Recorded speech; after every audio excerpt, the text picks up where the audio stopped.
참 예수님 사랑합니다. 행복하세요.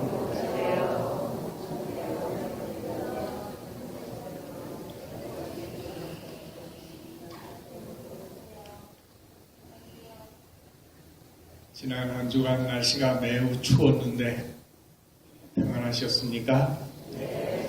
얼어 죽지 않고 올 수 있으니까 그 자체로도 감사할 일이라고 생각을 합니다. 겨울 맛이 나죠? 아주 차가운 바람, 추위 느껴지면서 정신이 번쩍 들게 하는 것 같다 생각이 듭니다. 여러분은 이 세상 살아가는 동안에 여러분 인생에서 가장 신나고 행복했던 기억들이 언제 있습니까? 태어날 때예요? 아니면 학교에 합격할 때예요? 졸업할 때예요? 아니면 취업했을 때예요? 아니면 결혼했을 때예요? 아니면 또 뭐 회갑을 했다든지 다른 때입니다. 공통적으로 제일 이 사람들이 자기 인생에서 큰 축제를 벌일 만큼 행복했던 시간은 언제예요? 언제예요? 결혼이 아닐까요?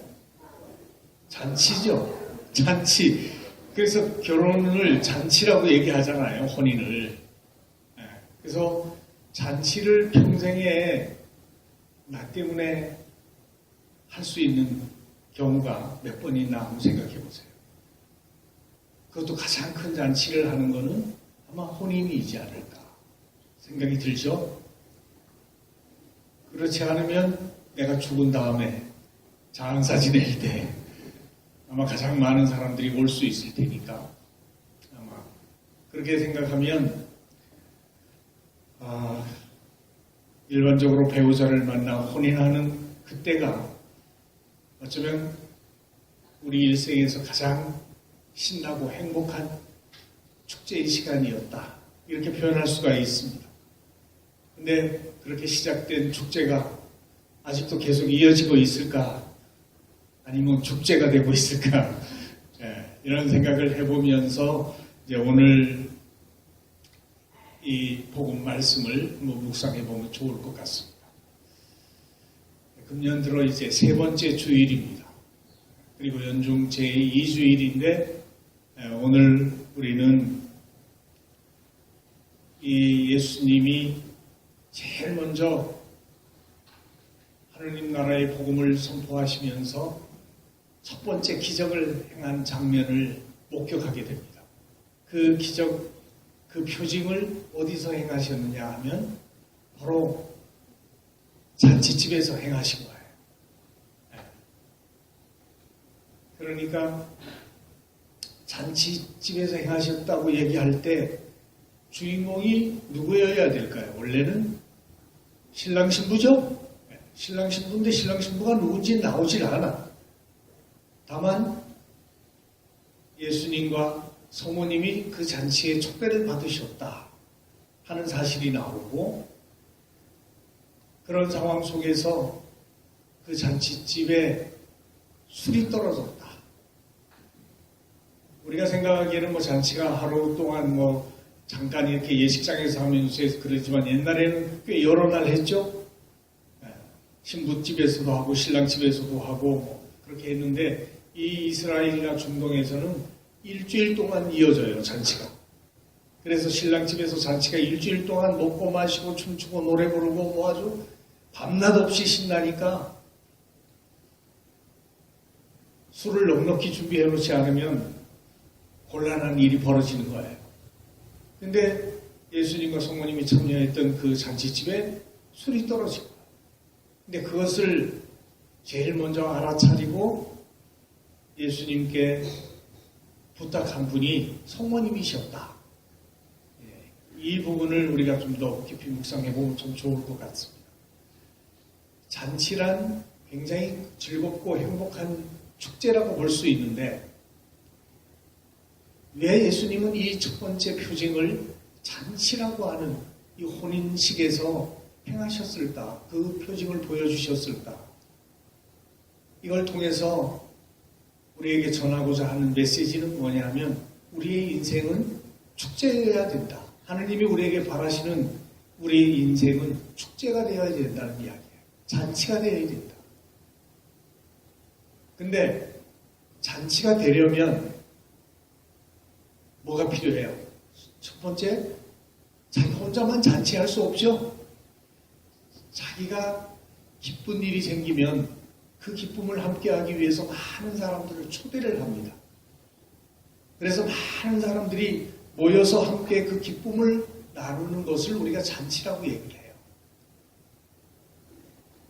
그리고 또 이렇게 잔치를 하는 게 사람이 죽어서 장례를 지낼 때도 잔치가 벌어져요. 그것을 보면은 함께 더불어 살아가는 인간들이 기쁜 일이든 슬픈 일이든 그것을 공유하면서 함께 나눈다는 것이 우리 삶의 가장 큰 교훈이 아닐까 생각을 합니다. 그러니까 혼자 외톨배기로 외롭게 살아가는 사람은 절대로 잔치를 할 수가 없어요. 그냥 혼자만 즐기고 마는지 모르지만 다른 사람들과 더불어 나누는 그 기쁨은 없다는 얘기죠. 그 때문에 잔치를 하려면 많은 사람들이 함께 할 수 있어야 된다. 그래서 큰 잔치일수록 사람이 많이 모여요. 우리가 지금 지난해 10월부터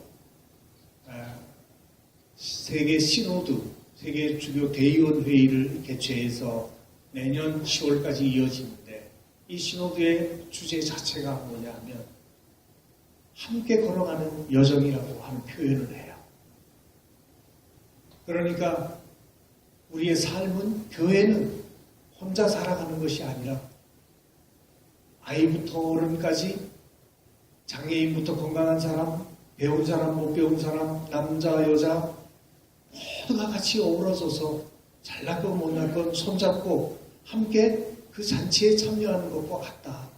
이것을 우리에게 생생하게 기억하며 실천하도록 이끌어주는 그런 회의가, 축제가 시노드라고 표현할 수가 있을 것 같아요. 근데 그것을 제일 잘 드러내주는 것이 바로 혼인 예식의 잔치라고 볼 수 있는데, 그 잔치에서 많은 사람이 모여야 되고 또 많은 사람이 모여서 함께 그 흥을 돋구려면 술이 있어야 된다. 근데 그 잔치집에 술이 떨어졌다면 어떤 지경이 됐을까? 난처하죠. 네. 그런 상황에서 성모님의 부탁으로 예수님이 물을 술로 변화시키는 기적을 행하셨다. 그러면 우리의 삶이 맹물같이 싱겁고 심심한 그런 일상에서부터 포도주처럼 달콤하고 향기롭고 맛있는, 그리고 고운 빛깔로 변화될 수 있으려면 뭐가 필요할까? 이런 의미를 생각해 볼 필요가 있죠. 예수님이 물을 술로 바꾸셨다. 그 이야기를 통해서 우리의 삶이 바뀌어져야 된다는 것을 가르쳐줘요. 부부가 혼인을 하면 혼자 살 때와 같은 모습으로 살아가서는 안 된다는 이야기도 되죠. 둘이 합쳐져서 새로운 모습으로 향기롭게 달콤하게 살아가야 된다는 이야기입니다. 그렇게 살기 위해서 해야 될 조건들이 있겠지만 그런 이야기까지 일일이 말씀드릴 수 없으니까 중요한 것은 뭐예요? 변화돼야 된다. 그 변화가 우리가 지금 봉헌하는 미사 속에서도 이루어져요.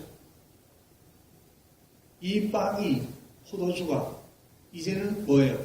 예수님의 살과 피로 변화되는 거예요. 그런 잔치에 우리가 참여를 하고 있으니까 예수님이 계신 곳에는 늘 그런 변화가 이루어지는 잔치가 이루어지고 있는 축제와 같은 것이다. 그런데 예수님이 없으면 그 축제는 술이 떨어진 그야말로 즐거움과 흥이 사라져버린 그런 인생이 되어버리고 만다. 이 의미를 우리에게 명백하게 전해주고 있다고 생각을 합니다. 그래서 우리들이 이 축제에 참여하고 있는 그런 사람으로서 어떻게 살아가야 될까? 올 한 해가 이 코로나 상황에서 선물로 주어졌지만 너무 힘들고 어려워요. 그러다 보니까 이런저런 한숨 소리도 나오고 불평도 나오고 원망도 나오고 다투는 소리도 들리고 그렇죠. 그런 삶 속에 주님이 함께 하시면서 우리의 삶을 다시 바꾸어 주시고자 하시는 거다. 어떻게? 어떤 사람은 이 인생을 숙제처럼 살아가요. 무슨 과제를 풀어가는 것처럼 힘들게 짜증내면서 힘들게 살아가요. 그런데 어떤 사람들은 이 인생을 축제처럼 기쁘고 신나게 살아가요. 여러분은 어떤 쪽으로 삽니까? 숙제처럼 삽니까? 아니면 축제처럼 삽니까? 적어도 예수님은 당신과 함께 우리가 이 인생을 축제처럼 살아가기를 바라고 계시다는 이야기를 들려주시는 거예요. 그리고 우리의 삶이 끝나는 날 당신이 우리를 불러서 잔치를 베풀어 주신다는 것을 첫 번째 독서에서 들려주셔요. 이사야 예언자가 말씀하시죠. 정령 총각이 처녀와 혼인하듯 너를 지으신 분께서 너와 혼인하고 신랑이 신부로 말미암아 기뻐하듯 너의 하나님께서는 너로 말미암아 기뻐하시리라. 그래서 소망맞은 여인 혹은 버림받은 여인이라고 불렸던 그들이 하나님께서 친히 지어주실 새로운 이름으로 불리게 될 터인데 그 새 이름은 뭐야? 그 새 이름은 내 마음에 드는 여인, 혼인한 여인이라는 것이죠. 새로운 이름이란 뭐예요? 새로운 지위와 새로운 신분을 갖게 된다는 뜻이니 소외받고 버림받았던 이스라엘 백성이 이제는 하나님의 특별한 사랑받는 존재로 거듭 태어났다고 하는 이야기입니다. 얼마나 신나요? 우리가 주님께로부터 소외되고 외롭게 살아가던 버림받은 사람이었는데 그런 우리가 주님으로 말미암아 이렇게 혼인한 관계처럼 그분의 사랑을 받는 특별한 지위로 불려왔다는 것이 우리 인생을 축제와 같이 살 수 있도록 불리운 조건이라고 생각할 수 있다는 이야기죠. 그런데 축제의 잔치에는 혼자가 아니라 함께한다는 말씀을 드렸잖아요. 근데 그 잔치에 함께하는 이유가 뭘까요? 여러분들이 그것을 이해하려면 두 번째 독서를 좀 유심히 보시면 돼요. 바오로 사도가 고린토서에서 하시는 말씀은 그런 겁니다. 은사는 여러 가지이지만 성령은 같은 성령이십니다. 그런데 하나님께서 각 사람에게 공동선을 위하여 성령을 드러내 보여주십니다. 이런 말씀을 들려주시죠. 성령을 각 사람에게 드러내 보여주시는데 드러내 보여주시는 그 은사가 어때요? 같아요? 틀려요? 다 다르다. 어떤 사람에게는 성령에 따라 지식의 말씀이 주어지고 어떤 사람에게는 믿음이, 어떤 사람에게는 병을 고치는 은사가, 어떤 사람에게는 기적을 행하는 은사가, 어떤 사람에게는 예언하는 은사가, 어떤 사람에게는 영들을 식별하는 은사가, 어떤 이들에게는 신령한 언어를 말하는 은사가, 어떤 이에게는 신령한 언어를 해석해주는 은사가 주어진다. 근데 이 모든 것을 한 분이신 같은 성령께서 일으키십니다. 그분께서는 당신이 원하시는 대로 각자에게 그것들을 따로따로 나누어 주십니다. 그러니까 우리 각자가 받은 은사가 같아요? 달라요? 다르죠. 근데 다른데 나 혼자만 있으면 한 가지밖에 없어요. 그것으로 완성될 수 있냐? 아니다. 충분하냐? 아니다. 그러니까 뭐예요? 우리 모두가 충만하게 더 큰 은혜로 완성되고 더 아름다워지고 하느님과 같은 모습으로 빛나려면 혼자 있어야 돼요? 함께 해야 돼요? 함께 해야 된다. 그런 함께하는 삶의 여정, 그것을 혼인잔치에 비유해서 말씀해 주시는 거고, 우리가 살면서 너무 자기만 살려고 이기적이 되어가지 말고 더불어 손잡고 살아가려고 하는 노력을 통해서 다른 사람들이 각자가 아무것도 없는 것 같지만 분명히 하나님께서는 각자에게 풍성한 은총을 베풀어 주셨으니 그것을 공유해서 공동선을 이 땅에 이룰 수 있도록 노력하며 살아가는 것이 우리가 불림받은 목적이라는 사실을 명백하게 일깨워 주신다는 거죠. 이런 혼인잔치에 우리가 초대받았습니다. 주님은 오늘도 우리가 난처한 상황에 처할 때 어머니, 성모님을 통해서 부탁을 들어주시고 우리의 곤란한 처지를 해결해 주시면서 잔치의 흥이 깨지지 않고 이 삶이 축제가 되도록 이끌어 주시고 돌보아 주신다는 생각하면 얼마나 신납니까? 이러한 축제로 우리가 초대받고 있다. 감사하죠? 네. 오늘도 그 잔치에 우리는 초대받은 사람들입니다.